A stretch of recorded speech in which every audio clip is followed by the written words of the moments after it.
Hello everyone, welcome back to my channel. Thanks so much for being here today. The joke today is written on a piece of paper because I don't have my joke book with me, and so I can't toss it, unfortunately. But what did one eye say to the other eye? Between us, something smells.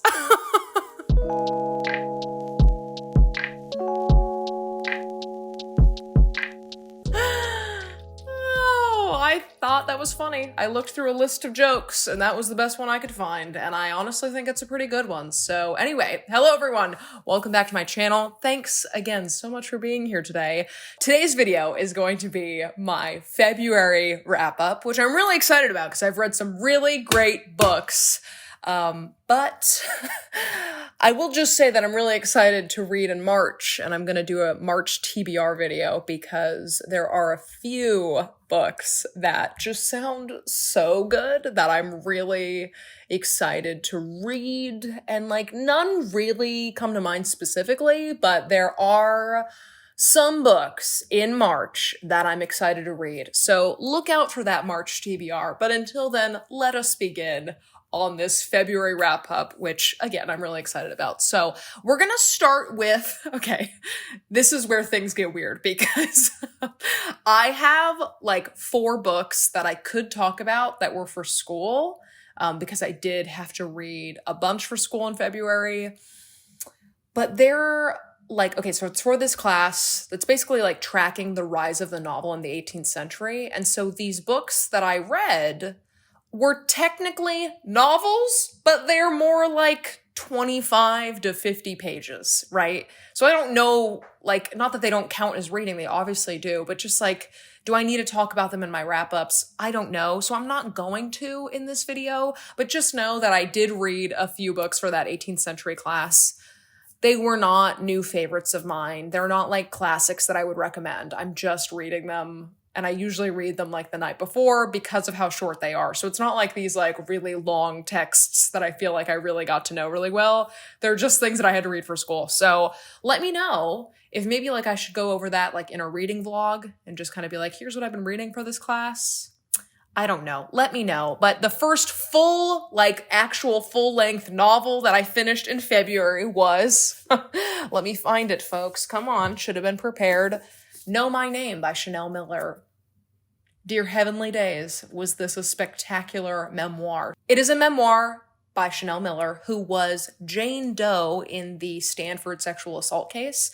And so this is a book from her perspective on what she went through, not only on the night of the crime, but also past that, like what it was like going through the justice system and how long it took for the trial to go on. And I just thought it was so well done. I was listening to the audiobook as I was reading it physically, and having Chanel Miller read it, I feel like really added to the experience of being able to hear her passion and her fear and her grief and her vulnerability. I just thought it was wonderful. So yes, 5 out of 5, not an easy book to get through. So I'm not just recommending this to everyone. Obviously look up the content warnings, make sure that it's something that you're prepared to read. But I think that from a memoir's perspective about a crime that I knew a lot about because I live so close to Palo Alto, I just thought that it was wonderfully executed, and I think that Chanel Miller is a brilliant writer and a super fucking strong woman, so loved it.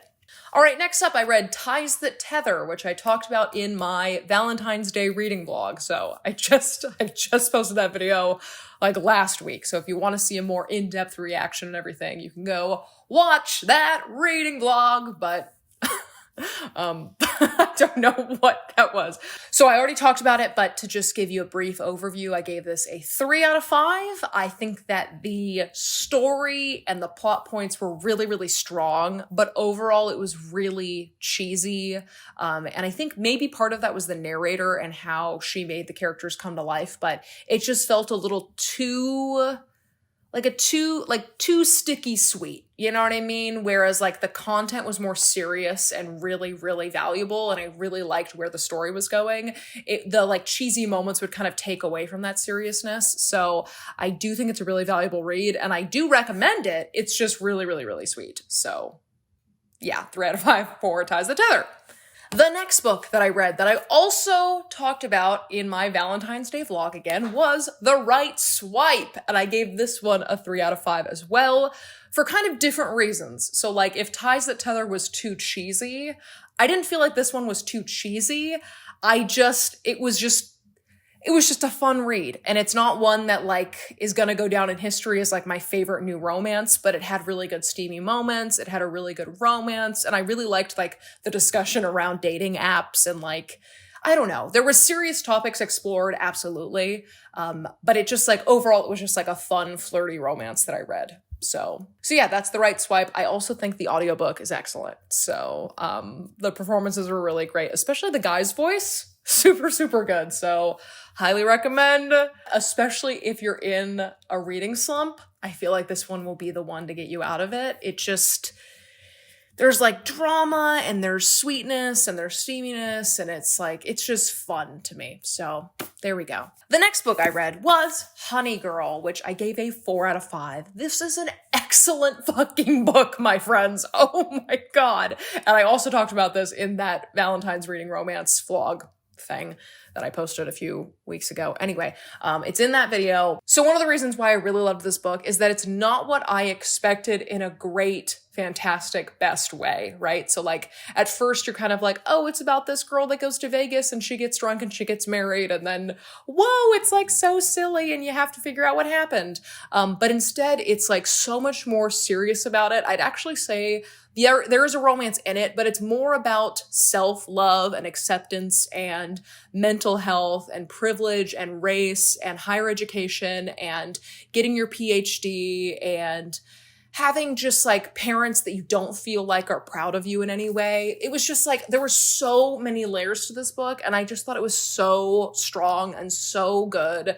And again, that conversation around mental health and learning to love and be patient with yourself was fantastic in this book. So pick it up if you find it. It really is super sweet. The next book I read this month was Memorial, which I'm so excited about because I'd had my eye on this book for so long. I just didn't know what it was about. So I was like, oh, I'll just keep pushing it off and pushing it off. And I'm so glad I finally read it because it was so good. It's about this couple, Mike and Ben, and their relationship over an extended period of time. And it's not told chronologically. But a lot of this book actually is about a couple separately.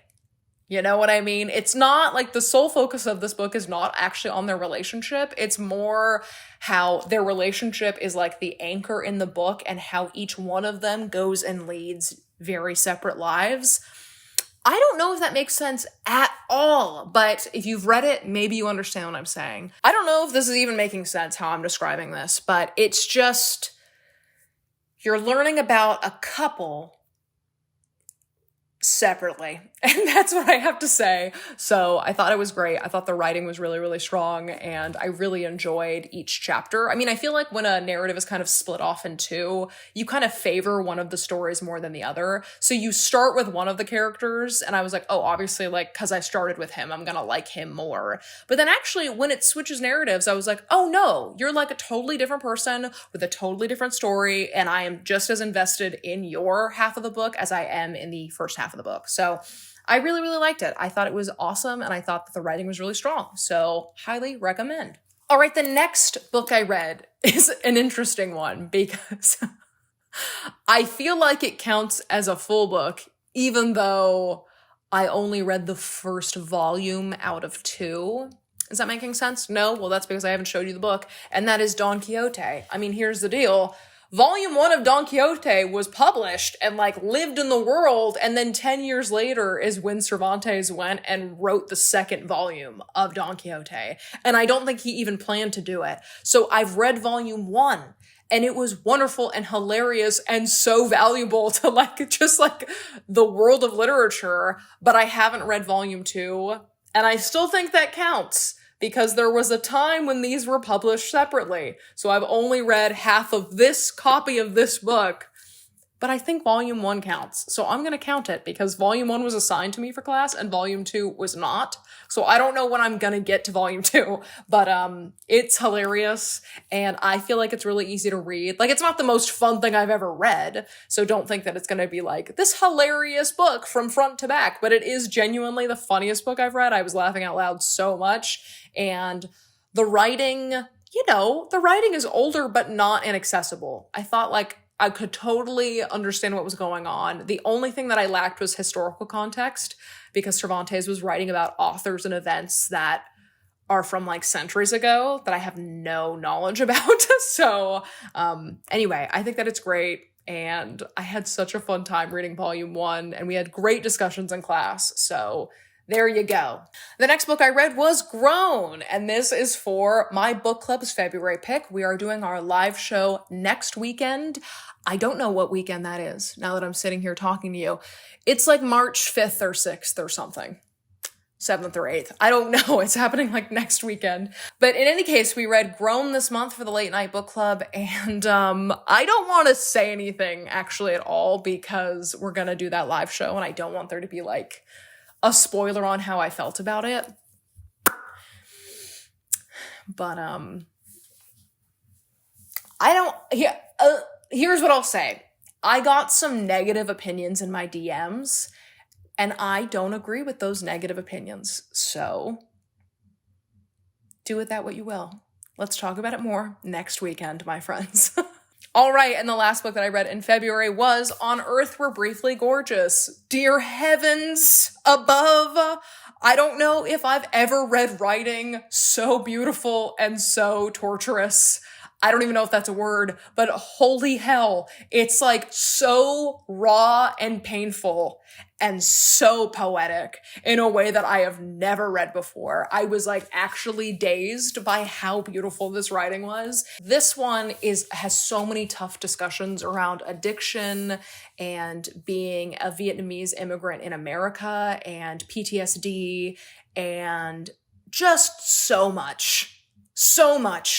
And so it's really hard. The content is hard to get through, but it is so valuable and so expertly done. Like whenever this book comes up, people talk about the writing, and I really have never read anything like this.